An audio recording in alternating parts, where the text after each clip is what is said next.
ya lu hati-hati di oktagon ini ada yang penjaganya nih. Gitu. Iya. Nah, tapi kalau gua nickname yang paling pas sama wah, Jaka Saragi. Ini sampai ada Hyuga. Enggak. Ini serius nih guys. Tiba-tiba the hands of Wakabayashi. kipernya. The Kufu Hassel London.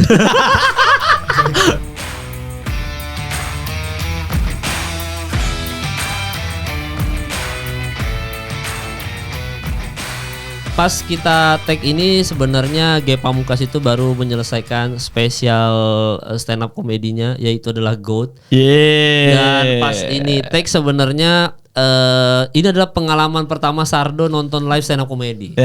Jadi gimana perasaannya nonton live stand up komedi, apalagi dia adalah teman kita sendiri. Dan masih dipakai lagi bajunya. Oh iya, langsung dipakai. Dukung. Gue juga nih. Gue kemarin mau beli tapi ngantri banget merchandise pas. Lu ngapain mau beli? Ntar gue kasih. Oh siap, boleh. Siap, boleh dong. Kaos tapi sesuai nggak? Soalnya lu kan selalu menggunakan kaos hitam dengan banyak gambar. band atau gambar ini. Lu sesuai nggak sama seleranya? Gue kan polos. Sesuai makanya ini satu. Ntar gue jadi keset lagi baju gue. Enggak lah, gila lah. Nggak mungkin lah jadi keset dengan materi selucu itu. Gitu. Nggak, tapi ukuran lu apa? Lu apa? XL. Siap. Ini XL, kaos yang kayak Sardo XL. Oh, dua. Oke, siap. Apa? Gue kan sebenarnya pengen belinya hoodie ya, hoodie hitam. Hoodie. Habis semua bang yang ada nanti. Yang L. Anjir, hoodie habis ya? Habis. Oke. Ntar gue cek ya. Iya. Ukuran L, hoodie, sweater itu habis. Oke. Sisanya S dan XXS. Oke. Saking kerennya tuh GOAT, saking kerennya GOAT. L sama S. Oke. Nggak, karena kalau kita ngomongin GOAT tuh deket sama kita yang olahraga sih. Betul. Iya. Makanya kayak kemarin bang kan gue invite kolaborator Bang G tuh, yang postingan yang GOAT kita masing-masing. Kan gue invite kolaborator, jadi muncul di feednya kan. Nah masih satu tema tuh waktu gue ngeliat profil Bang G. Oh GOAT, tiba-tiba ada postingan gue tapi masih GOAT juga kan. Iya, yang sama Selos itu kan. Iya, dan dari semua GOAT kita memang GOAT G yang paling unik sendiri.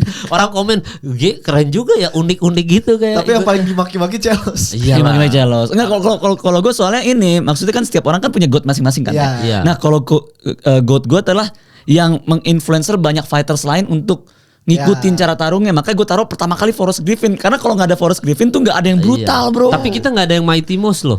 Mighty Mouse itu sebenarnya si Celos di urutan ketiga tuh Mighty Mouse.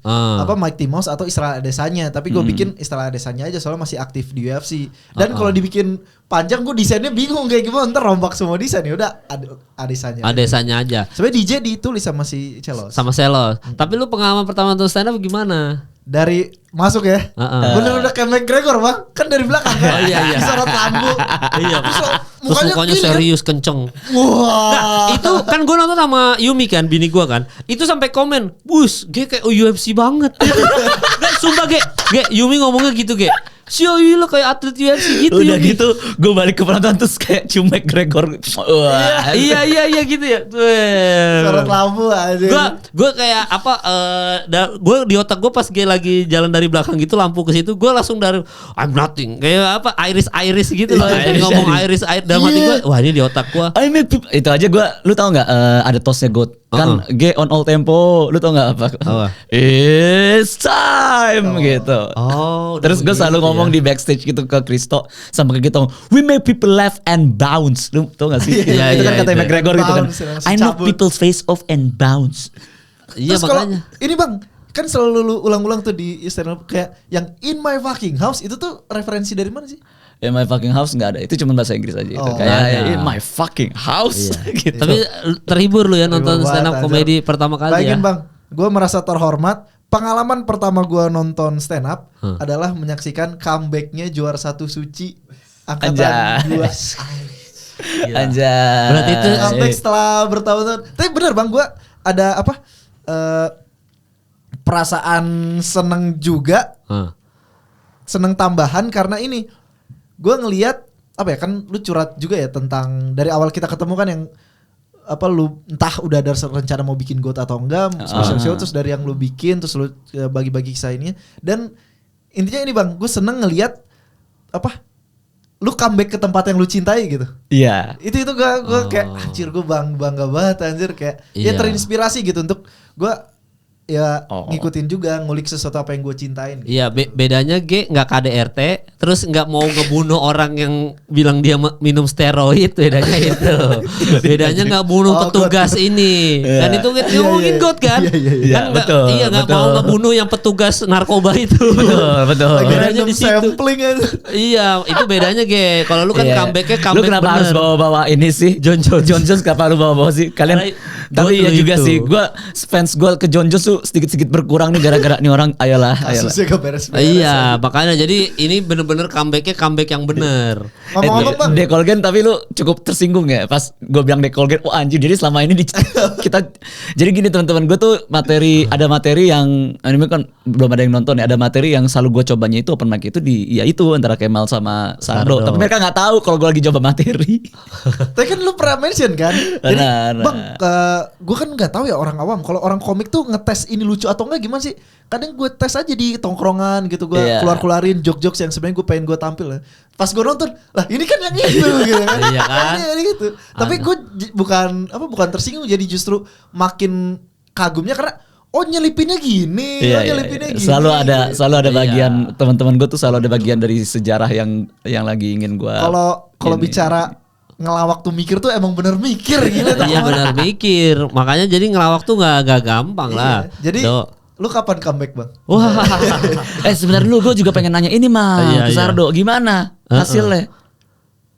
Pertarungan lu minggu depan Bang, tanggal 28. Belum ya? Belum. Jadi pas kita nobar kan dia izin Bang. Oh iya. Iya kan kita kan sama. Gue izin nih mal. Karena mau nonton Sardo. Jangan.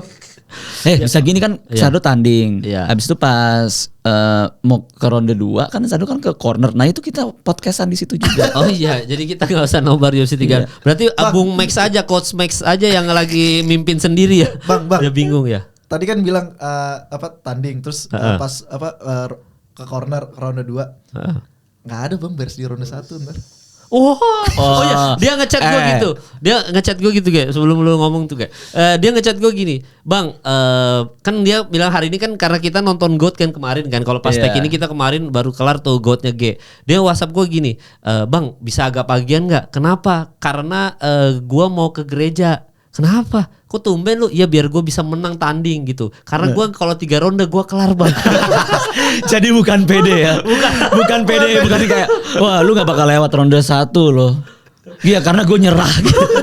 Ya gue langsung balas, oh berarti bener lu harus ngikutin Bang JK Saragi, lu harus gas di awal lu. Ronde 1 Bang, kayak gue gak ada bensin ronde 3. Lu kenapa lu berpikiran lu harus kelar ronde 1? Karena itu dia. Stamina aja. Tapi karena gue pede juga sih, bahkan dilatih juga Bang. Let's see aja lah. Doain guys. Iya, berarti kalau sampai ronde 3 ini apa? Ini kickboxing kan lu ya? Kickboxing. Decision juga dong ronde 3? Decision. Which is yang ya make sense sih. Dia itu pede di ronde 1 karena dia punya kemampuan knockout power di ronde 1 dan dia nggak punya stamina lewat ronde 1. Jadi mau nggak mau gue ronde 1 bakal beres di ronde 1. Gue ronde 1 all in. Kalau dia nggak KO, ya udah ronde 2 3 gue peluk aja terus. Iya. Setidaknya gue dapat poin di ronde 1. Nggak, cuma lu udah riset musuh lu nggak, Dok? Belum. Bahkan belum keluar juga fight cardnya. Oh yang pas tag ini belum keluar fight card. Oh berarti risetnya mepet juga ya? Atau lu kayak Fakit lah, gue ketemu siapa aja. Fokus sama diri sendiri. Dia tuh udah mental Khabib. Dia siapapun yang penting seberat dia silakan. Mau beruang juga silakan. Dia udah itu belum kan. level pelatnas. Masih lokal-lokalan aja nih, masih Jabar. Gila. Ngeri banget. Tapi kita nobarnya aja kayak ditemenin sama Bung Max Metino. Yes. Ini iya, jadi seru banget nih. Kita selama ini selalu di komen mana datangkan yang ahli gitu-gitu kan. Kalau enggak nobar juga yang ahli. Bro, ini bukan ahli lagi, Bro. Enggak ada orang black belt jiu-jitsu. Iya. BJJ di Indonesia. Jari, Bang, di Indonesia. Iya kan? Hitungan jari ya. Yang terkenal Bung Max ya. Dan akhirnya bisa juga soalnya kan kita kan juga ngatur jadwal gitu-gitu. Jadi emang banyak bintang tamu yang misalkan kalian pengen bilang datengin dong, kita juga pengen datengin. Tapi nungguin jadwal mereka kayak kita beruntung banget Celos kan. Celos kita beruntung. Kita beruntung dapet Guru Gembul. Akhirnya beruntung. Mas Anggi Umbara kita berdua karena dia ada urusan bentar. Nah, ini Bung Max sih lu yang enggak ada. Kita bertiga. Tapi berarti duel podcast UFC makin bertabur bintang nih, makin banyak ini. Bintang. Iya, nanti kita yang komen-komen yang kalian banyak kok komen-komen ini Bang undang ini gitu. Ya kita memang tampung aja, kebetulan Bung Max sudah ke podcast. Di Asumsi ada beberapa diundang sama Pangeran Siaan ngomongin JK Saragi. Jadi Bung Max nih coach, kalau orang manggil Coach Max gitu kan. Coach Max ini udah mulai ke podcast. Makanya gue bilang ini bisa kita undang nih. Dan kita kan udah jalannya bukan cuman dari dari figur yang di layar kaca atau figur yang terkenal, tapi kan kita juga pernah kita ngundang Ajeng itu viewers loh itu kan. Iya benar. Kita yang berempat loh, kita udah ngundang Ajeng juga. Jadi buat teman-teman kalau misalkan nanti kita nobar, aktif aja karena ada beberapa viewers yang kita listing juga nih, ada beberapa yang kayaknya kita undang berempat enak nih ngobrol nih. Iya benar, karena memang nanti di UFC 304 ini kan Coach Max tuh izin agak telat sedikit karena dia ini ada acara dulu di Radio Dalam. Dan ini fight cardnya ini kan di Manchester. Biasa kalau di Manchester itu kan kalau kita nonton Premier League gitu, mereka main malam kan dini hari sebenarnya kan di kita kan. Cuma ini tetap pagi, ternyata jam 7 teman-teman, karena orang Mola ngasih tahu pertandingannya mereka juga main tengah malam. Mungkin karena ngincar jam Amerika juga kali ya. Prime time-nya. Iya, jadi mereka bayangin Leon Edward, Belal Muhammad, Perry Pimblett semuanya Aspinall mainnya tengah malam kayak. Gue juga gak ngerti itu gimana ya, tapi intinya tetap jam 7 pagi. Nah, Bung Max itu bakal telat Nah, itu kita akan ngobrol sama netizen yang ini penggantinya lo lah, tapi ngobrolnya sama penonton yang dateng. Kayak gitu. Ya. Jadi kalian yang di sekitaran Jakarta langsung daftar tuh dari postingan Mola atau postingan Bang G.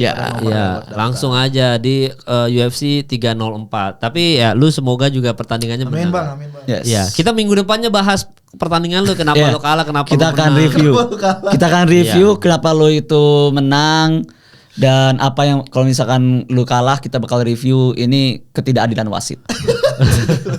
Ada keberobrokan di olahraga Indonesia. Secara objektif, secara objektif gitu. Kalau lu kalah kita akan ngomong wasit, udah pasti. Udah pasti wasit. Tapi kalau lu menang, nah itu bagus. Jadi kita kalau lu kalah, kita selalu cari kesalahan orang lain.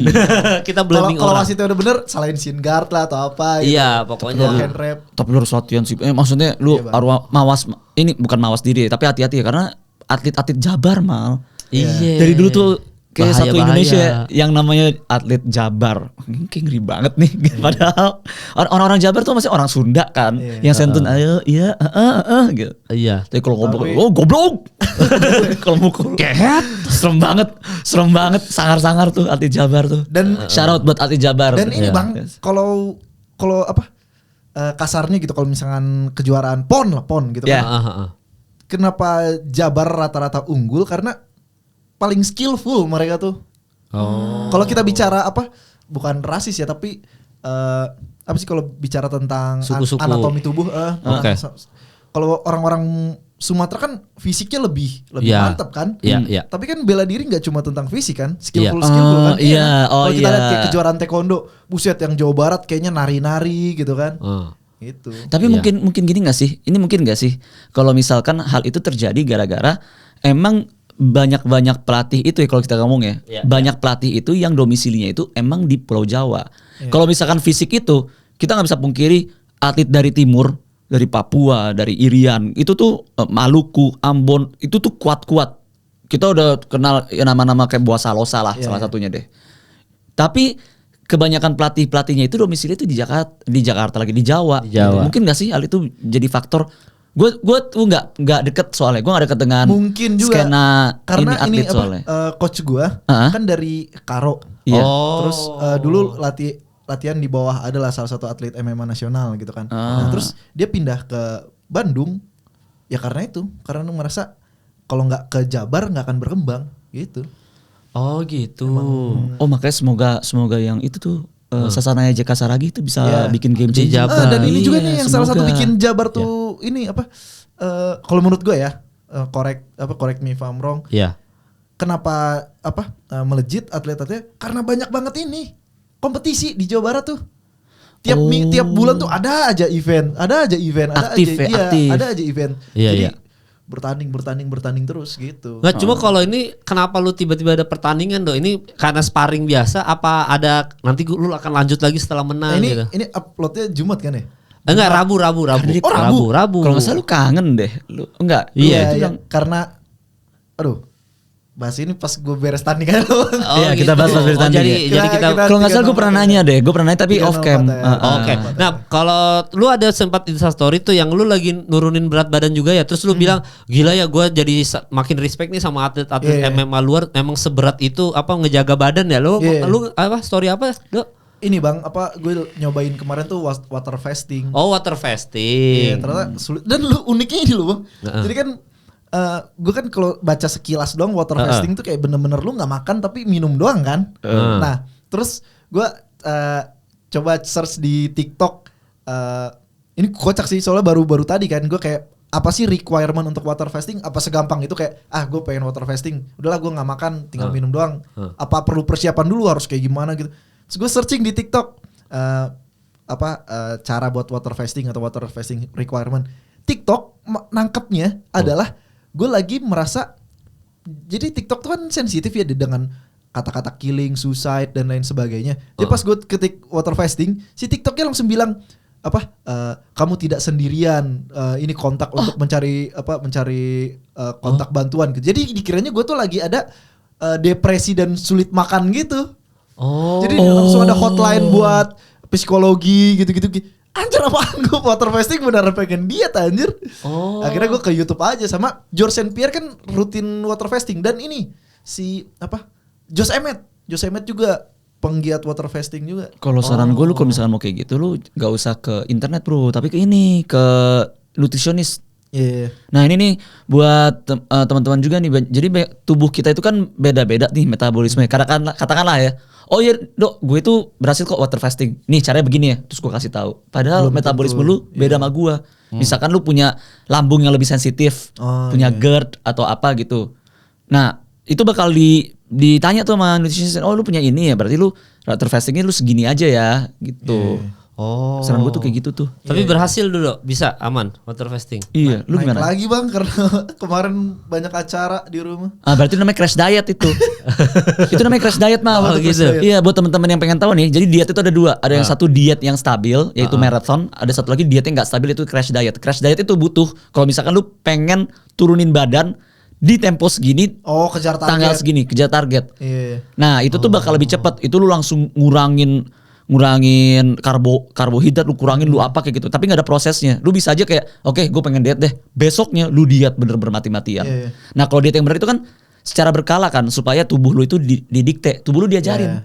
Kayak hari ini gue makan katakanlah 100, terus besoknya tuh dikurangin 90. Jadi gak kaget dia. Ntar tubuh lu mikir, loh kok kurang, nggak, masih ada sisa dari kemarin kok, masih ada, kemarin kan dimakan 100, masih ada kok sisanya kok, kita ambil aja yang 10-nya itu. Besoknya lagi kurangin lagi 85, besok lagi 80 kayak gitu. Jadi pelan dalam hitungan weeks or months gitu. Nah kalau crash diet enggak, dari 100 langsung ke 10 gitu. Terus tubuh kayak anjir, mana nih ambil lemak gitu.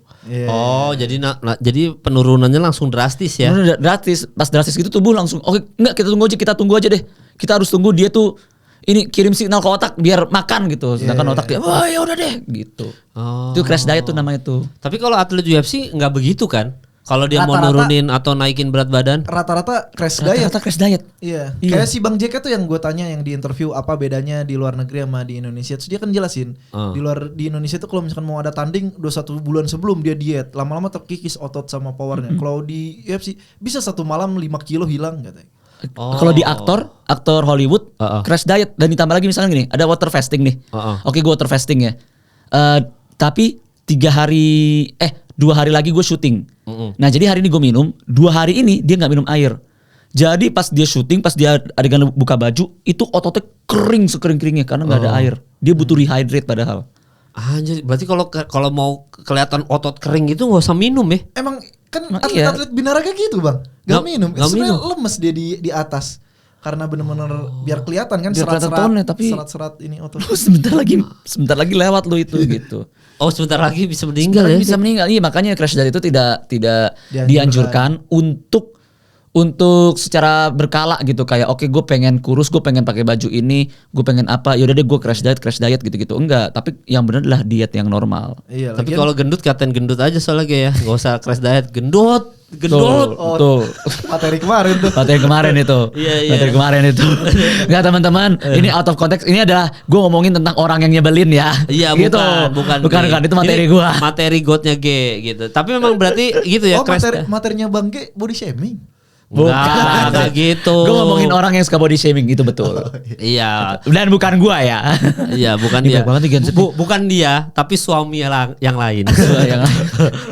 Tapi gitu. Jadi kalau dietnya UFC itu, kalau tadi lu bilang crash diet itu sebahaya itu, emang kayaknya nih khusus kalau lagi show atau apa gitu aja. Jangan yang Bang. buat harian gitu. Bukan yang kayak baju tadi. Mereka beres crash diet, beres ditimbang udah beres kan dietnya langsung. Oh iya, rata-rata atlet UFC gitu ya, kan. Jadi Binaraga juga kan begitu diet, udah gini, beres tampil udah langsung makan lagi. Iya, begitu udah begini, udah langsung makan lagi tuh ya. Pas pertandingan berarti udah gak sesuai dengan yang timbangan kan? Udah kan? Gak sesuai. Makanya kan Alex Pereira dibilang metabolismenya paling bagus karena bisa naik 15 kilo kan dalam semalam. Oh. 15 kilo gimana ceritanya? Dan dia nggak kelihatan, dia sangar aja tapi nggak kelihatan kayak orang sakit. Nggak kayak McGregor deh. Dia gak pernah kayak McGregor waktu dia kurus banget loh itu. Iya. Dia gak pernah sekalipun wake in pakai kacamata hitam buat nunjukin cekung. Udah mau mati. Iya, cekung. Iya. Tapi memang tadi lu karena sounding soal Pereira ya, kan ada yang komen ke Pereira ini kayaknya kemungkinan besar ketemu John Jones-nya ini gede karena Joe Rogan yang request langsung. Yeah. Jadi Joe Rogan ini request, ya udah temuin aja lah Pereira sama John Jones ini gitu. Dia request ke Dana White langsung. Iya, dan Joe Rogan yang request Joe Rogan. Iya, jadi dia langsung ke Joe Dana White. Rogan langsung request ke Dana, kan Dewa itu ditanya kan itu kan. Iya. Iya, Joe Rogan langsung request ke gua. Ya. Udah. Iya, dan itu nggak tahu gue timelinenya antara Joe Rogan sama Michael Bisping di interview, gue lupa di mana ya. Tapi intinya adalah karena Pereira ini digadang-gadang akan segera cepat naik ke heavyweight, mungkin setelah ya Anka Live itu ya. Di situ Michael Bisping itu di garis besarnya teman-teman, gue lupa interviewnya apa. Tapi intinya adalah dia lawan Aspinall aja, Pereira ini hancur lah. Pokoknya intinya kayak gitu. Karena nggak bisa momennya apa ya, gue coba cari ya, karena gue penasaran. Ini ada di Mola Sport juga kemarin tuh, Michael Bisping di interview soal Aspinall. Intinya Aspinall ngomong gini dulu, saya sangat ingin melawan Alex Pereira, jika itu yang UFC mau kami akan melakukannya. Intinya Aspinall tuh mengiyakan kalau lu mau naik heavyweight ketemu gue aja, ayo, gak usah John Jones deh, ayo lawan gue aja. Nah cuma di counter sama Michael Bisping. Oh ini dia, Tom Aspinall punya IQ dan skill bertarung yang sangat tinggi. Kurasa tidak cerdas untuk Pereira menantang Aspinall saat ini. Intinya gitu. Tapi Pereira juga gak mau bukan nih? Pereira kalau ditanya gitu kan dia bilang untuk memperebutkan interim. Iya. Dia pengennya John Jones langsung. Langsung John Jones langsung makanya gitu. Kalau ngeliat kondisi saat ini ya, kan belum tahu juga ya kan. Iya. Ahli hukum kuasa hukumnya si John Jones apa bisa memenangkan si John Jones sama kasusnya versus ini badan anti doping ini yang dia ada tudingan ancaman pembunuhan. Kalau ternyata itu runyam, dan apalagi kan kalau sidang tuh ada penundaan sidang dan lain sebagainya, mau sampai kapan kan stuck ini divisi yang seharusnya divisi paling primadona di combat sport ini, heavyweight. Iya. Mendingan 304 ini udah perebutan sabuk heavyweight yang beneran. Iya. Gak usah interim ya. Iya, karena kalau nggak stuck banget ini. Stipe Miocic lagi, aduh bro, Stipe Miocic aja gak kelihatan batang hidungnya sampai sekarang ya. Kesian banget. Heavyweight tuh kayaknya semua petarung-petarung yang nganggur tuh sekarang heavyweight. Iya betul. Iya yang nganggur karena ya itu John Jones-nya patokannya udah di John Jones. Walaupun sebenarnya lu ngefans sama Miocic kan. Iya. Lu heavyweight terbaik lu sepanjang masa Miocic kan. Tapi kayak sekarang gue yakin orang nggak tahu ada Stipe Miocic kalau bukan karena bahas siapa sih lawan John Jones. Oh Stipe Miocic. Oh masih ada Stipe Miocic. Udah gitu aja.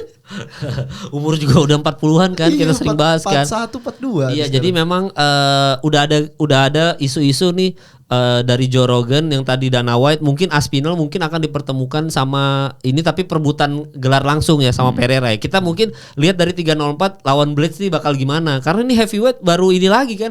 Blades aja sebelumnya prelims kan? Iya. Lawan Almeida. Curtis Blades waktu itu lawan siapa? Almeida kalau nggak salah namanya. Tadi siapa si Pereira bakal ketemu sama siapa? Aspinall. Cederanya Aspinall. Tut. Oh gitu. Cederanya di lutut. Udah gitu doang. Ya kalau kalian sorry ya, merasa ke GOAT. ini iya G itu capek bikin materi GOAT, jadi ya wajar dia cuma di situ doang. Gue kelimpungan dari tadi, dari menit pertama gue lagi mikir jinglenya apa ya. Naik apa tadi lu bilang? Cederanya Aspinal, tut tut tut. Cederanya di lutut. Oh gitu. Waktu nendang si Curtis Blades. Tadi gue baru aja ngomong di sini. Oke. Gua itu tidak akan mengakui siapapun yang jago kalau selama itu disandingkan sama John Jones. Misalkan kayak kemarin tuh, apakah Stipe Miocic itu bakal menang lawan John Jones? Gue secara subjektif bakal bilang enggak, John Jones. Yeah. Apakah Aspinall menang lawan John Jones? Enggak, John Jones. Tapi kalau kita singkirkan ya John Jones, apalagi sekarang kan dia kayak banyak kasus gitu tuh. Kayak emang Aspinall tuh emang bener tuh. Aspinall itu tuh adalah figur yang mengerikan untuk ketemu sama Pereira. Iya dan itu Aspinall tuh bisa kita pertanggungjawabkan gelarnya kalau dia memang benar-benar megang sabuk heavyweight ya. Betul. Karena dia yang paling pas emang buat sekarang Aspinall itu, bahkan kemarin Mola aja ngupload soal UFC ngupload soal the best KO-nya dia di UFC, sama Mola tuh ngupload soal nickname Aspinall. Nah beberapa aja mungkin kalau dari lu deh nickname-nya Aspinall nih apa untuk menggambarkan Aspinall gitu ya. Kalau menurut gue ya, dulu emang dia punya ini julukan Honey Badger, tapi sekarang udah nggak dipakai lagi, terlalu lucu kali. Honey Badger, walaupun Honey Badger hewan tuh. Hewan, iya hewan. Yang Honey anti racun, yang kerjanya makan ular, yeah. gitu. Mungkin karena mirip kali sama dia, badannya gede gitu, terus tahan apapun gitu. Cuman kalau menurut gue nama yang cocok buat dia adalah karena dia dari Inggris, terus dia pukulannya mematikan, terus badannya gede. Kayaknya Cannon deh, meriam kayak logo Arsenal. Oh, gitu, jadi langsung Cannon. Tom Cannon Aspinall. Iya, soalnya kan dia besar, tangannya mematikan gitu kan. Padahal dia Sony. Segitu aja, tipis aja, lewat aja. Mohon maaf ya. Padahal dia orang jelas-jelas dia Fuji Film. Gitu. Itu kameranya gitu. Gue tuh sempet delay. Siap comeback. Enggak, gue sempet delay kayak, hah? Kok ini? Oh anjing kamera. Ya kan dia Canon tadi kan. Iya. Apa ini jokesnya bola kali karena Inggris. Oh iya. Ternyata susah sih dia, soalnya kan kalau kita kan ngomong misalkan lu ngomong bola atau apa kan, kalau dia kan bisa ngomong semuanya. Dia bola bisa, basket bisa, kamera bisa, YouTube bisa. Iya. Cuman cewek doang gak bisa. Karena dia cinta sama istrinya. Oh jelas. Kalau gitu. Gue kan belum mau cari 1 tahun pernikahan. Iya. Jokes lokal lagi. Kalau nonton GOAT itu tahu ngerti kenapa gue ngomong kayak gitu. Tapi memang tadi kita ada jokes internal GOAT gitu. Internal GOAT. Nah tapi kalau lu Dok, berarti lu Canon ya. Canon. Kalau lu apa ada kepikiran nggak nickname? Iya. Kalau jadi gini, Aspinall itu tuh lumayan ngeri dalam segala striking skillsnya. Iya. Dan dia dari Inggris. Kalau menurut gue julukan terbaiknya itu adalah Octagon Templar. Bahaya juga. Jadi kalau bikin julukan game bang aja. Iya gitu. Kayak game. Soalnya gue gini, kembali lagi gue itu suka kan kayak Yoel Romero julukannya Soldier of God. Gitu kayak anjir nih prajurit Tuhan.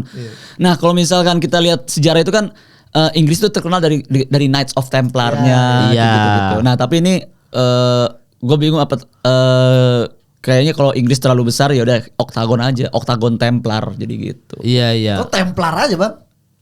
Ya tapi Octagon Templar keren sih. Templar Aspinall. Kayak nama game. Kalau Octagon Templar kesannya kayak ya lu hati-hati di Octagon ini ada yang penjaganya nih. Gitu. Iya. Nah, tapi kalau gua nickname yang paling pas sama ini Anjay Kasaragi. Ini sampai ada Hyuga. Enggak ada. Ini serius nih guys. Tiba-tiba the hands of Wakabayashi. kipernya. The Kung Fu Hustle London. Kung Fu Hustle London tuh apa? Ya kalau gua lucunya gara-gara habis hustle ada London LL gitu loh, Kung Fu Hustle London. Tom Kung Fu Hustle London. Terus gitu Bruce Summer ketawa dulu, Kung Fu Hustle London. Enggak, kalau gua Tom Big TNT Aspinall. Big TNT. Ya karena kan TNT kan TNT. ledakan kan. Kan dia tuh eksplosif big. Tapi sebenarnya ada beberapa nih gue juga kepikiran big speed karena kan dia udah gede dan dia speednya gila tuh. Ya tadi lu bilang meriam gitu cepet kan. Tapi gue big TNT karena dia saking eksplosifnya itu. Ada beberapa pertandingan beres di ronde 1 kan. Iya, beberapa pertandingan tuh bahkan kemarin dari akunnya UFC itu bikin cuplikan the best knockout finish, the best finishnya si Aspinall nih gue sebutin ya. Karena memang gue sama kayak heavyweight ini karena lama vakum kita jonjos Aspinall ini nggak terlalu mantau tapi ternyata cuplikannya aja itu sekeren itu. Makanya gue big TNT kayak ini ada pertandingan nih Aspinall Pavlovich. Oke. Terus habis itu kalau Aspinall lawan Taibura ya, Aspinall versus Volkov, Aspinall versus Spivak, ini saking banyaknya nih yang finish ini bahkan beberapa emang ronde 1 ya, finishnya emang ronde 1, Aspinall Arlovski, Aspinall Baudot, sama ini ada terakhir Aspinall versus Collier. Dan ini kalau Collier kayaknya dia rambutnya agak gondrong nih, agak panjang. Nah dari the best finishnya ini aja yang kita di-upload sama UFC ini dalam defend his interim heavyweight title. Bahkan ini aneh juga sih kalimatnya karena kita ngapain interim dipertahankan. Tapi intinya adalah dari pertandingan KO ini, finish ini, mana yang favorit lu? Dari lu deh, Ge. Favorit lu apa, Ge? Kalau gue nih banyak banget nih, tapi kayaknya gue bakal tunjuk di Arlovski deh. Soalnya ini nih, kalau misalkan ini gue emang bilang kalau rear naked choke itu gue membosankan banget nih. Tapi biasanya hal itu dikarenakan momentumnya itu nggak sengaja tiba-tiba dapat rear naked choke kayak gitu. Nah kalau ini Aspinall nih efektif banget. Kalau misalkan kalian lihat di postingan UFC nih, nah dia benar-benar nunggu pas kakinya satu masuk dia langsung mencoba untuk take down. Sebentar nih single leg. Oh enggak, dia mencoba double leg take down, dapat sukses against the cage. Langsung incer belakang, langsung incerin naked choke, itu sudah finish the job. Iya, dan itu submisi percobaan pertama. Iya, dan itu maksudnya efektif. Jadi gue suka banget. Jadi gue anehnya gini sih, gue suka banget sama pertarungan yang apa namanya yang kayak flare gitu kayak MVP, yang kayak yang salto belakang atau apa yang atraktif gue suka. Tapi gue juga suka banget sama pertarungan yang efektif, yang precise gitu. Oh langsung. Kayak sudah diperhitungkan. Leon Edwards kalau menurut gue itu salah satu yang efektif. Efektif. Leon Edwards. Akurasi tertinggi di UFC deh. Iya. Walaupun nanti mungkin akan decision lawan Belal ya. Cuma Anda benar-benar deh. Oh lu Belal Muhammad deh. Enggak tahu. Nanti kita bahas kan ada. Tapi lu masuk akal Arlovski dari semua momentum finish ini emang yang Arlovski cukup berkesan. Iya. Yang banyak banget ini yang berkesan. Kayak misalkan tapi mungkin akan ada yang pasti kan ada yang milih Spivak deh harus ini. Iya, tapi milih Spivak sih, gue milih. Lu Spivak ya? Kok, karena gue pikir lu akan memilih lawan Pavlovich karena kan itu berkesan banget. Oh, iya beda-beda. Soalnya sama-sama. Iya, Pavlovich ya maksudnya kan. Iya, Pavlovich karena itu buset itu paling berkesan dari semua finish itu. Soalnya yang tadi lu bilang ini Mola ngupload finishnya best. UFC. Iya, UFC ngupload best finishnya si Tom Aspinall. Itu bukan ngupload best finish ya. Itu ngupload semua hasil pertandingan ya. Semua pertandingan dia finish, Bang. Dia dari masuk ke UFC, dari debutnya kan di UFC tuh lawan si Collier itu. Iya, yang sampai tadi. terakhir si Pavlovich. Nah, kenapa gue paling suka Pavlovich adalah karena waktu itu Pavlovich tuh ada di ranking 3 dengan 6 winning streak, KO di ronde pertama semua. Orang-orang pada bilang iya the next Ngannou, ini projectnya Rusia nih, serem banget gitu kan. Knockoutnya brutal-brutal. Nah, Spivak dikalahin sama Tom Aspinall. Pavlovich. Pavlovich dikalahin sama si Aspinall. Itu diadu baku pukul. Iya, brawling ya. Iya, brawling. Iya. Dan kena ke ini kan tempelnya kan. Jadi pas kena tempelnya langsung. Di mana? Pelipis. Itu orang bilang itu jingle terbaik Ge Pamungkas sampai sekarang. Kemarin paling catchy sih, paling catchy. Kemarin ada yang datang kayak tendang di pelipis. Masa ada Ge? Sumpah ada pas show malam. Anjing, itu katanya itu jingle terbaiknya Ge Pamungkas ada ditendang di pelipis. Ya tapi memang itu ya kalau Pavlovich tadi ya maksudnya ngomongin heavyweight. rata-rata pertandingan heavyweight emang se-finish itu sih Do. Rata-rata itu makanya kan yang kalau di luar itu kebagi flyweight nggak akan seru karena nggak akan finish kayak heavyweight, nggak akan yang gimana-gimana. Kayak Pantau Jaja sudah segitu eksplosif, ujung-ujungnya decision juga di ending kan. Cuma kalau si heavyweight itu rata-rata emang finish sih Do. Itu kenapa heavyweight adalah primadonanya di semua combat sport. Itu orang nonton tuh untuk ngeliat orang mampus gitu. Ya. Nah sayangnya di UFC sekarang divisi primadonanya malah stagnan karena juara. Iya karena rajanya ini tidak turun ke rakyat-rakyatnya. Tidak belusukan. Oh itu materi got lagi nih. Bukan. Gue ada ngomong belusukan. Gue ada ya ngomong belusukan. Yang itu lagi main boneka ya. Ada jangan itu. Jangan. Gue nggak sebutin maksudnya apa. Ngeri banget. Maksudnya apa itu kan. Nah tapi memang si heavyweight itu memang bakal finish lah intinya itu sebagian besar pertandingan finish. Kayak maksudnya gini aja petinju aja deh dulu petinju Mike Tyson, betul. Right? Iya. Muhammad Ali, yang heavyweight itu yang apa sih yang kayak penonton bakal melihat darah, Iya bakal melihat rahang geser atau apapun itu. Nah sekarang nih makanya gue udah bilang dari episode kemarin nih gue suka sama John Jones tapi ayolah tarung lah. Gue kesel banget nih jangan fokus di handphone, sosial media, terus nge-repost omongannya Donald Trump yang kayak bilang I think John Jones is the greatest of all time. Gitu. Udahlah, bertarung aja, udah pembuktian aja langsung. Iya. Dan gue memang terakhir heavyweight yang kita tonton aja, nggak tahu gue benerin kalau salah ya, yaitu Blades Almeida terakhir tuh. Yang menurut gue bahkan pertandingan itu aja di prelims kan kita pas nonton itu juga pas prelims itu wah ini seru banget tiba-tiba kok ada heavyweight di prelims dan itu Curtis Blades gitu dan itu pertandingannya emang udah finishnya secepat itu kan emang seseru itu udah itulah heavyweight. Curtis Blades yang menang ya? Iya karena Almeidanya blunder juga orang Almeidanya nyikat ke bawah megang mau percobaan submisi ditampol sama Curtis Blades dari atas langsung tewas.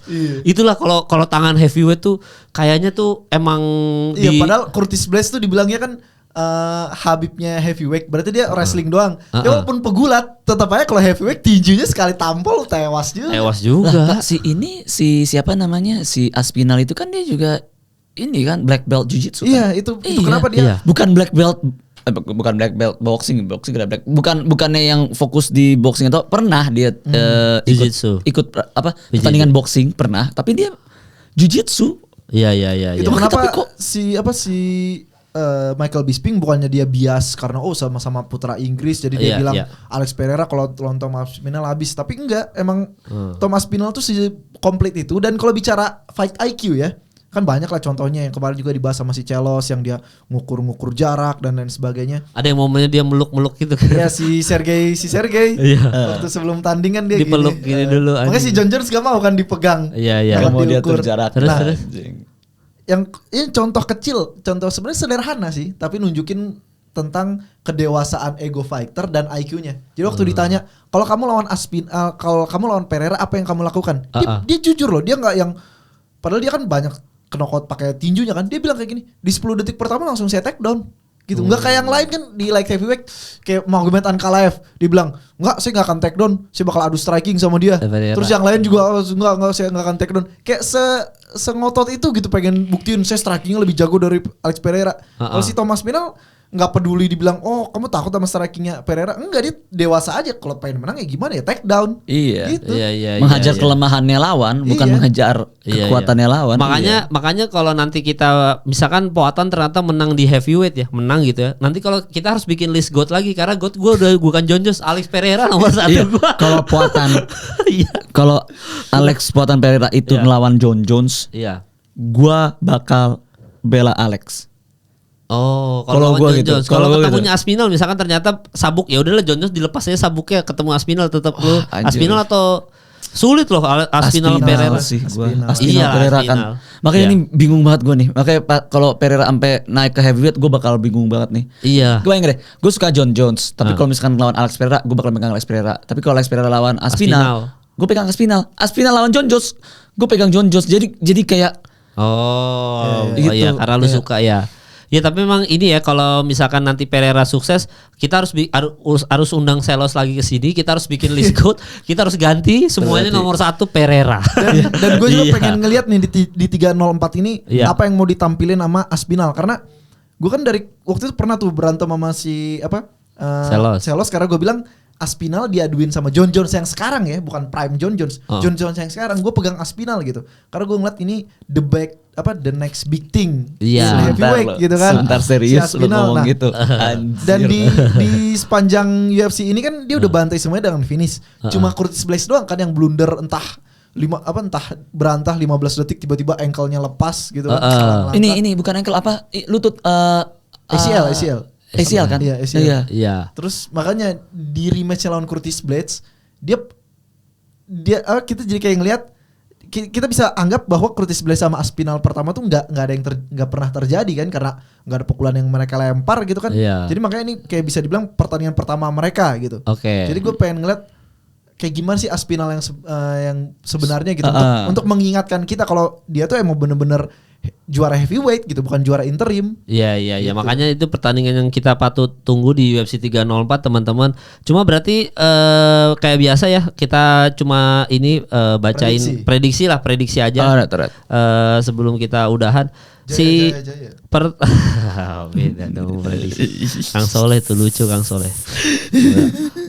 Untuk pertandingan pertama sebenarnya secara kart menurut gue ini sangat menarik ya. Kalau 303 kan kita sepakat kalau itu adalah kart yang terkutuk walaupun itu diselamatkan oleh serunya main event doang. Main co-event siapa? Aduh. Prohaska versus ini. Bukan yang co-main eventnya si siapa yang gantiin si IG. Apa? Dan IG lawan Brian Ortega. Iya, bukan Brian Ortega dan IG lawan Diego Lopez. Diselamatkan oleh Dan IG juga ya. Mohon maaf gue sampai lupa. Tapi intinya adalah kalau 304 ini menurut gue dari pertandingan main card yang pertama cukup solid ya.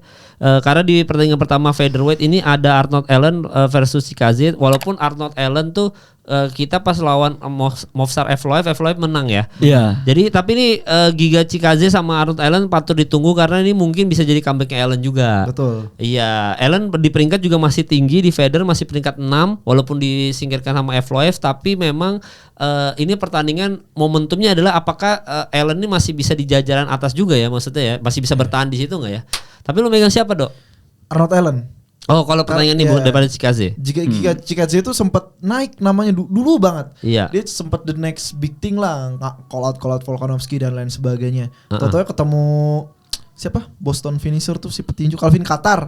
Habis dia di situ, terus hilang selama setahun apa 2 tahun. Gara-gara itu. Iya, kayak soalnya dia udah terlanjur omong besar kan, terus kalahnya juga bener-bener digeprek gitu. Bukan kalah knockout kilat, tapi bener-bener dominasi sampai babak belur gitu. Jadi kalah poin tapi lebih memalukan. Nah terus dia comebacknya pun lawan Alexa Ceres yang kalahnya 14 apa? Nah terus cuma menang decision gitu. Oh jadi Chikadze udah pasti dibantai Arnold Allen nih ya. Seharusnya ya. Cuma kan kita algoritma MMA nggak bisa begitu. Tapi lu Arnold Allen apa ini? Nah kalau gue juga sama, gue Arnold Allen. Okay.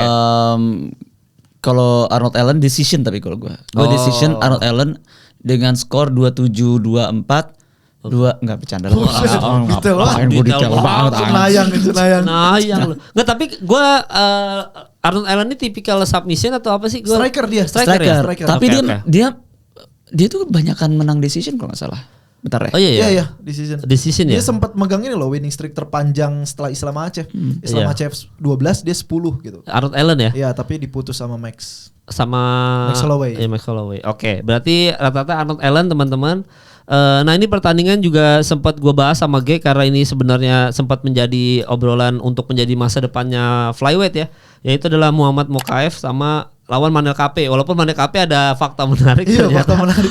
Dia lebih banyak pull out atau menarik diri dibanding tanding. Dia tanding di UFC 6 kali. Dia cabut 9 kali. Anjir gak jelas banget. Sekarang sekalinya dia jadi lawannya Muhammad Mokaev. Iya. Padahal kemarin diadu sama Mateus Nicolau yang ranking 5. Ranking 5, jadi kesempatan buat kan si Manel Kape itu udah trust talk buat lawan Kai Kara France kan. Iya. Terus dijadiin lawan Mateus Nicolau. Dia kelebihan berat badan, gak bisa tanding.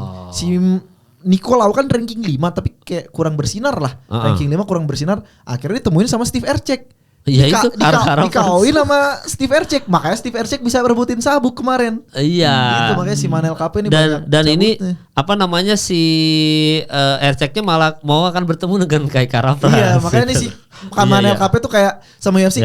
sialan lu udah nih, kasih makannya ke Mokaev gitu. Gitu. Jadi Muhammad Mokaev juga di sini pembuktian apakah finishnya bisa menjanjikan. Betul, dia harus finish nih di sini. Iya, karena kalau nggak menjanjikan seperti terakhir lawan Alex Perez ya, ya mungkin Dana White nggak akan ngasih spotlight lagi. Ternyata emang lu belum siap. Jadi ini penantian Mokaev, tapi lu megang Mokaev pasti berdua kan? Pastilah. Lu ya udah pasti. Emang lu enggak? Iya, gue Mokaev lah. Iyalah. Gak mungkin Dan pakai finish. HP anjing. Dia pasti ada vibe tuan rumah, jadi kayak Iya, dia orang Inggris soalnya ya. All out. Wah, ini berat nih. Iya, jadi Muhammad Mokaev yang akan menang, kita semua setuju. Nah, Bobby Green sama Paddy Pimblett. Nah, ini berat nih. Nah, lu kayaknya Paddy Pimblett, karena Bobby Green mah udah buset, ini mah udah kayak batu loncatan juga. Cuma terakhir lawan Ferguson aja segitu sulitnya ya. Paddy, apalagi Si Paddy Pimblett iya kan, makanya. Kan kalau Paddy Pimblett lawan Ferguson nggak bisa menang cuma bisa menang finish. Bobby Green lawan Tony Ferguson dikunci kan sampai pingsan. Iya. Cuma kan nggak bisa dimatematika kan. Nggak bisa. Dan ada faktor tuan rumah. Gue kayaknya Paddy Pimblett. Iya, jadi kayak Paddy Pimblett kayak waktu lawan Jared Gordon lah. Jadi si Paddy Pimblett nih bisa dibilang kalah poin gitu kan. Cuman karena tuan rumah dan karena bintang, ya udah kalau udah di papan skor kan bisa diatur-atur aja. Iya benar. Karena di tuan rumah, jurinya juga juri tuan rumah juga. Iya. Kayak Paddy Pimblett memungkinkan banget untuk menang ronde 1 decision. Iya. Balik-balik ke corner langsung Bruce Buffer masuk ya. Iya, masuk. Saking memungkinkannya. Oh, tadi diterusin nih. Langsung aja dari juri yang merupakan omnya Paddy Pimblett. Ya, terus Paddy Pimblett teriak in my fucking house. Jokes lagi, internal lagi, got lagi. Iya. Jadi Paddy Pimblett kemungkinan akan menang, kita nggak tahu, tapi intinya kalau menangnya pun tidak semenjanjikan itu, mungkin Mokaev sama Pimblett yang termasuk apa namanya istilahnya? Putra daerah. Bukan putra daerah. Abang None. Apa yang di gue sampai lupa kosakatanya anjing. Apa tuh? Anjing. Prospek bangsat tuan rumah apaan daerah. Gue mengharapkan kalau putra daerah keluar dari mulut Kemal, dari mulut lu prospek, ini malah kebalikan. Iya, prospek putra daerah bangsat. Lucu sih. Nggak, tapi inti bangsat lucu lagi. Nah, si Mokaev sama Paddy Pimblett kalau misalkan ini gagal sebagai putra daerah. Kalau dia gagal, ya ini Dana White gak akan ngasih spotlight langsung pertandingan di Las Vegas lainnya. Jadi ini Paddy Pimblett dan Mokaev ini ada tugas berat untuk ibaratnya ngasih kepastian, bukan ngasih kepastian, untuk ngasih tahu ke halayak ramai dan juga ngasih tahu ke Dana White, gue bisa untuk kasih kartu yang lebih hebat nih, jangan Manel KP sama Bobby Green lagi gitu. Iya, betul. Oh iya, benar. Jadi Paddy Pimblett, Mokaev itu kita masih. Nah, ini udah masuk ke main event Aspinall sama Curtis Blades. Wah. Nah, kalau lu pribadi megang Aspinall atau Curtis Blades? Aspinal knockout. Wow. Oh, lu knockout berani langsung, lu? Ronde 1. Langsung kenapa tuh? Karena dia capek di ronde 2. Tai itu lu anjing. karena ini tuan rumah dan kedua ini pembuktian kayak putra daerah ya. Dia tuh gak cuma pengen buktiin sebagai gak cuma buktiin sebagai putra daerah, tapi juga pengen buktiin kayak bro, gue nih kualitas juara heavyweight yang sesungguhnya gitu, bukan interim gitu. Jadi dia akan langsung mau finish cepet, bahkan ini bukan TKO lagi, KO. Di ronde pertama ya. Lu ngerusak kalimat putra daerah lu. Iya, jadi gara-gara setiap lu ngomong putra daerah gue ketawa ya, maksudnya Kemal bukan ke situ. Gue juga lagi nyari katanya, aduh apa sih namanya putra daerah.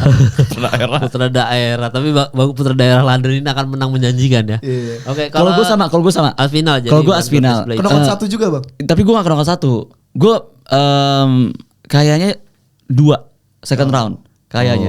Soalnya kalau misalkan dilihat itu di pertandingan sebelumnya itu Aspinall waktu lawan Curtis Blades itu tuh itu dua-duanya kayaknya kayak ini loh, kayak anjing gila, pertarungan anjing gila. Siap. Siap baku tumbuk. Iya, siap baku tumbuk, baku hantam itu di atas oktagon itu. Makanya kayak untuk potensi, tapi makanya potensi juga untuk knockout ronde 1. Iya. Tapi kayaknya mereka berdua juga udah mempersiapkan diri untuk jangan sampai kena knockout ronde 1.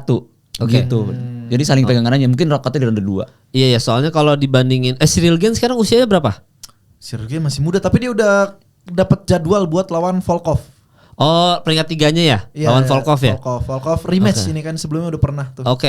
Berarti Volkovnya udah dikalahin sama siapa? Aspinall kan? Iya. Udah bener ya? Udah dikalahin tadi ya? Si Volkov udah berhasil memperbaiki namanya ketika ngalahin Sergei Pavlovich. Oh, jadi udah dan itu sedih, bro. soalnya Sergei Pavlovich sama Alexander Volkov tuh teman sparring. Oh iya, kok sampai lupa iya teman sparring. Iya teman sparring dan ada kata-kata si Volkov bilang selama gue latihan sparring sama Pavlovich dulu kan sekarang udah pindah camp kan. Iya. Si Pavlovich masih di Eagle MMA, si Volkov udah punya camp sendiri. Terus dia bilang selama saya latihan sparring sama kakak saya ini, saya nggak pernah menang satu ronde pun katanya. Nah di pertandingan itu dicincang si Pavlovich dan bahkan terakhir iya pengen disalam gitu kayak ya kita udah lihat how far we come gitu kan together gitu. Pas Marcel marah si Pavlovich kayak iya ngambek. Oh iya kok bisa loh pasti sama perkambukan dramatis itu. Banget anjir. Iya jadi udah perbaiki nama akan ketemu sama Cyril Gane ya. Karena by the way sebelum lanjut gue kepikiran satu nih soal Aspinall sama Curtis Blades ini quick banget cepet banget. Iya. Tapi ini kayaknya ini ya kayak bukan taruhan ya.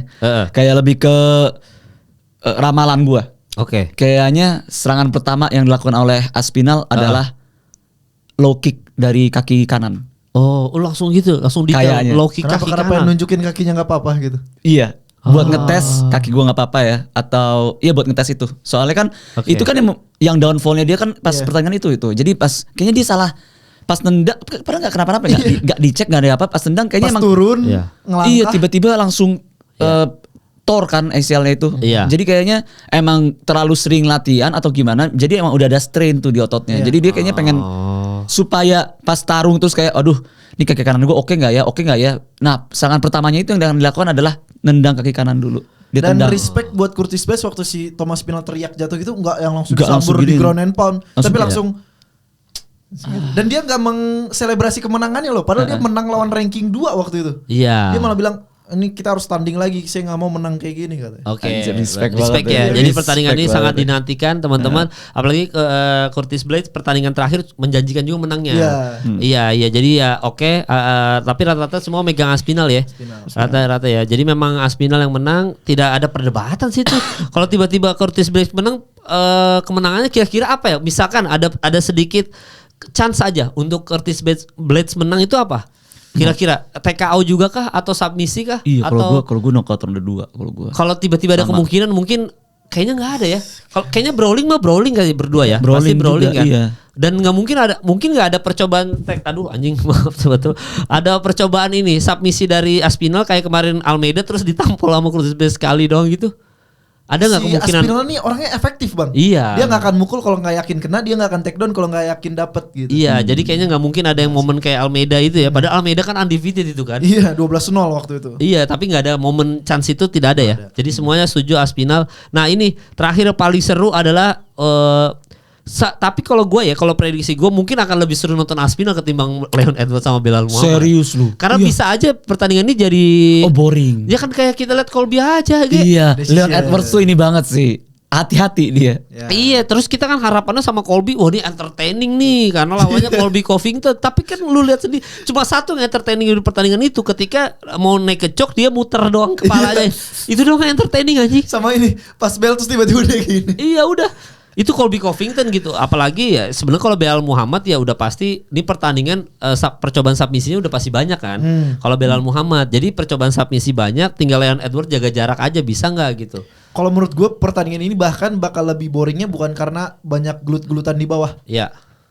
Justru bakal lebih banyak berdiri di atas tapi saling hati-hati. Iya, saling hati-hati karena si Belal kan pasti ngincar takedown, tapi takedown defense si Leon nih sejago itu dan striking dia setajam itu pasti si Belal pun ada kekhawatiran, aduh jangan sampai gue masuk kena knee lah atau kena apa gitu. Iya kayak permainan catur gitu loh. Iya kayaknya bakal lama banyak gini-gini. Kayaknya wasit bakal banyak bilang, "Woi, fight." Bakal kayak gitu. Kayaknya soalnya ibaratnya gini, misalkan ya kalau kita sketsain gitu nih. Nih Belal nih mau take down. Tapi si Edwards tahu kalau dia bakal take down gitu defense-nya gimana. Yeah. Nah Belal tahu nih kalau misalkan gue take down dia pasti defense-nya begini. Nah gue begini deh. Yeah, nah terus jadi kayak gitu kayak mental gitu lari. Ayo oh iya gitu. Iya makanya lebih suruh nonton Aspinall sebenarnya pasti. Ini ada brawlingnya mungkin ada, tapi kehati-hatian tetap ada. Cuma kalau Leon Edwards kayaknya hati-hati banget sama Belal. Kapan gue masuk ya? Leon Edwards juga lu kagak masuk gue masuk nih gitu. Jadi ini mungkin kalau lu siapa Dok yang menang? Leon Edwards atau Belal? Lu pernah bilang lu suka Belal lu. Iya walaupun gue suka Belal, gue mikir karena storyline-nya bakal lebih bagus. Aduh anjing kesel banget gue nih. Bentar, lu bela siapa dulu nih? Leon. Oh Leon, oh iya. Gue suka kalau yang ini. Karena Belal menang. Iya. Terus udah Islam Gak bakal. Iya gak bakal naik ke atas gitu kan. Iya saudara. Terus misalkan Belal menang, iya sih udah kurang gitu. Tapi kalau Leon yang menang, ya bakal lebih seru gitu kan. Islam bisa naik ke atas dan udah lama kan gorengannya kayak si Islam pasti bakal ngegoreng. Dulu saya latihan di AKA itu sparring partner pertama situ Leon gitu kan. Saya belum ngerti sparring aja, saya belum ngerti striking aja, saya masih bisa ngimbangin Leon waktu itu, apalagi sekarang gitu. Iya jadi memang Belal ini pun sebenarnya ini pertandingan juga match pembuktian aja. Yang penting udah sapu bersih dulu aja ya. Udah nggak sapu bersih juga ya Leon Edwards ya? Apa udah sapu bersih kan Colby udah. Terus habis itu dia ngelawan Usman udah. Oh iya Usman udah. Colby udah. Iya. Belal Muhammad ya tinggal sapu bersih peringkat atas semua. Iya. Habis itu biar bisa lawan Islam Makhachev. Oh tapi yang kesian banget adalah gini ya. Misalkan ya katakan Leon Edwards menang melawan Belal Muhammad. Iya. Kan Islam kan jadi gue bisa nih gue hantem nih. Misalkan Islam lawan Leon terus Islam menang. Yang kesian si Belal Muhammad ya. Mimpinya harus ditahan dulu ya. Ditahan. Dia harus berdoa ada yang ngalahin Islam supaya dia bisa ngalahin.